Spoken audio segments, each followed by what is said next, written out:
வணக்கம் மாணவர்களே, உங்கள் எல்லோரையும் ரோஜா தோட்டம் சேனலுக்கு அன்போடு வரவேற்கிறேன். மாணவர்களே, இன்று நாம் காந்தவியல் பாடத்திற்கான மன வரைபடம் பார்க்கலாமா? காந்தங்கள் திசையை காட்ட பயன்படுவதால் வழிகாட்டும் கற்கள்னு சொல்லுவோம் இல்லையா? இந்த காந்தங்கள் இரண்டு வகையாக பிரிக்கப்படும். ஒன்று இயற்கை காந்தங்கள், மற்றொன்று செயற்கை காந்தங்கள். பொதுவாக இயற்கை காந்தங்களுக்கு குறிப்பிட்ட வடிவம் கிடையாது. அது நேச்சுரலா எப்படி கிடைக்குதோ அதே மாதிரி தான் இருக்கும். பொதுவா பாறைகளா இருக்கும் இயற்கையில, சரியா? செயற்கை காந்தங்களுக்கு வடிவங்கள் உண்டு. ஏன்னா அதை நாம தான் கஸ்டமைஸ் பண்ணி நமக்கு தேவைக்கு ஏற்ற மாதிரி ரெடி பண்றோம் இல்லையா? எந்தெந்த வடிவங்கள்ல ரெடி பண்றோம் நமக்கு தெரிஞ்சு? சட்டகாந்தம், லாடகாந்தம், வளையகாந்தம், நீள்கோள வடிவகாந்தம், வட்ட வடிவகாந்தம், உருளை வடிவகாந்தம், காந்த ஊசி, இப்படி பல வடிவங்களில் காணப்படுகிறது. இந்த வடிவங்கள் எல்லாம் நாம அதை தயாரிக்கிறோம். காந்தங்களின் ரெண்டு வகைகளை பார்த்துட்டோம். அதுக்கப்புறமா பொருள்களை நம்ம இரண்டு வகையா பிரிக்கிறோம். பொருள்கள்னா இங்க காந்தத்தை பத்தி படிக்கிறதுனால காந்த தன்மைங்கிற கான்செப்ட்ல நாம பொருள்களை ரெண்டு வகையாப்படுத்துறோம். எப்படின்னா, காந்த தன்மை உள்ள பொருள்கள், காந்த தன்மை அற்ற பொருள்கள். காந்த தன்மை உள்ள பொருள்களா நாம எதை சொல்லலாம்? இரும்பு, கோபால்ட், நிக்கல், இவை அனைத்தும் காந்த தன்மை உள்ள பொருட்கள். இந்த மூன்றையும் தவிர்த்து மற்ற எதை எழுதினாலும் அது காந்த தன்மையற்ற பொருள் தான், சரியா? சும்மா ஏதாவது எழுத வேண்டியதுதான். எதை எழுதலாம்? காகிதம், நெகிழி, மரக்கட்டை, மெழுகு, இதெல்லாம் உதாரணத்துக்கு எழுதிட்டே போகலாம். அடுத்தது பாருங்க, மின்காந்த தொடர்வண்டி. மின்காந்த தொடர்வண்டினா மேக்னெட்டிக் லெவிடேஷன். இந்த ட்ரெயின் தான் மேக்லெவ் ட்ரெயின் இப்படின்னு சொல்லுவாங்க. இந்த மின்காந்த தொடர்வண்டி காந்தத்தன்மையை மட்டும் மையப்படுத்தி இயங்குகிறது. இது எப்படி இயங்குது அப்படிங்கறத நாம ரெண்டு வகையில பார்க்கலாம். ஒன்று நிலைநிறுத்துதல், இன்னொன்று முன் செலுத்துதல். அதாவது ட்ரெயின் எப்படி நிக்குது, அதாவது ஸ்டேஷன்ல நிக்குது அப்படிங்கிறது ஒரு கான்செப்ட். இன்னொன்னு அது எப்படி முன்னோக்கி ஓடுது அப்படிங்கிறது இன்னொன்று. எப்படி நிலைநிறுத்தப்படுகிறது? காந்தத்துடைய இயல்பை பயன்படுத்தி தான் இதை நிலைநிறுத்துறாங்க. காந்தத்தின் இயல்பு என்ன? ஒத்த துருவங்கள் ஒன்றை ஒன்று விலக்கும்.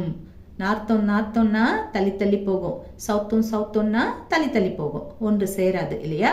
இந்த கான்செப்டை பயன்படுத்தி தான் ட்ரெயினை ஒரு இடத்துல நிறுத்துறாங்க. பக்கத்துலயே இருக்கும், ஆனா சேராது, மிதந்துகிட்டு இருக்கும்.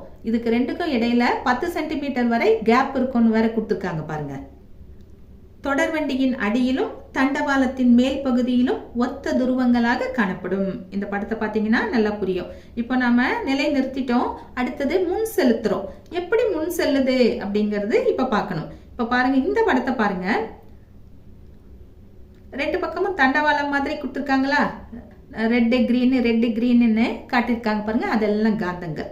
அதோட இல்லாம ட்ரெயின்லயும் காந்தங்கள் இருக்கு பாருங்க. தொடர்வண்டியின் பக்கவாட்டிலும் காந்தங்கள் இருக்கு பாருங்க. NS கொடுத்துருக்காங்க பாருங்க. இப்ப எப்படி இது மூவ் ஆகுது அப்படின்னு பார்த்தோம்னா, இங்கேயும் அதே கான்செப்ட் தான். ஒத்த துருவங்கள் ஒன்றை ஒன்று விலக்கும், வெவ்வேறு துருவங்கள் ஒன்றை ஒன்று ஈர்க்கும் இல்லையா? இங்க பாருங்க, இங்க பச்சை கலர் இருக்கா? இது சவுத்து. ட்ரெயின்லயும் பாருங்க, தென் துருவம் கொண்ட காந்தம் இருக்கு. இப்ப என்ன ஆகும்னா, ஒரே துருவங்கள் தான் இல்லையா இரண்டும்? அப்போ ஒன்றை ஒன்று ஈர்க்காதது, விளக்கும், போன்னு தள்ளிவிடும். அதாவது ஒழுங்கா ஓடி போயிடு அப்படின்னு தள்ளும். அப்போ என்ன ஆகும்?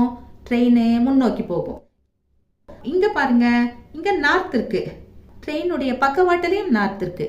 இப்போ என்ன பண்ணும்? அதாவது ஒன்றை ஒன்று விளக்கும், ஓடி போயிடுன்னு சொல்லும். அப்போ திரும்பவும் முன்னோக்கி போகும்.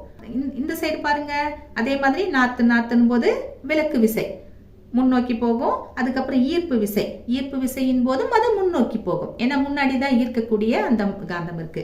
இப்படி விலக்கு விசை, ஈர்ப்பு விசை ரெண்டையும் மையப்படுத்தி அது முன்னோக்கி போய்கிட்டே இருக்கு. இப்படிதான் மின்காந்த தொடர்வண்டி முன் செலுத்தப்படுகிறது. எப்படி இதை சொல்லலாம்னா, தண்டவாளத்தின் பக்கவாட்டிலும் தொடர்வண்டியின் கீழே பக்கவாட்டிலும் உள்ள காந்தங்களால் வண்டி முன்னோக்கி செலுத்தப்படுகிறது. இதுல இருக்கிற பிளஸ் என்னன்னா, இதில் சக்கரங்கள் இல்லை, எனவே உராய்வு இல்லை. ஒன்னோட ஒண்ணு உரசிக்காது. நம்ம பார்த்தோம் இல்லையா? 10 சென்டிமீட்டர் அளவுக்கு கேப்ல ஒன்னோட ஒண்ணு தள்ளி தள்ளி தான் நிக்குது. உராய்வுங்கிறது கிடையாது. உராய்வு இல்லைன்னாவே தேய்மானமும் கிடையாது, சரியா? அதாவது தேய்மானமும் இல்லை, அதிக வேகமாகவும் போகும், அதிக சத்தமும் இருக்காது. தேயறது இல்லைன்னாவே அங்க சவுண்டுக்கும் வேலை இல்லை.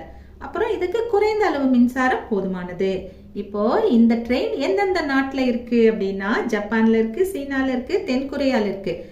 நம்ம இந்தியாவுல இல்லை. ஆனால் இந்தியாவில் கொண்டு வருவதற்கான ஏற்பாடுகள் நடைபெற்று கொண்டு இருக்கிறது. மாணவர்களே, இன்று நாம் காந்தவியல் பாடத்திற்கான மன வரைபடத்தை பார்த்தோம். நாம் வேறு பாடத்தோடு மீண்டும் சந்திக்கலாம். டாடா, பாய்.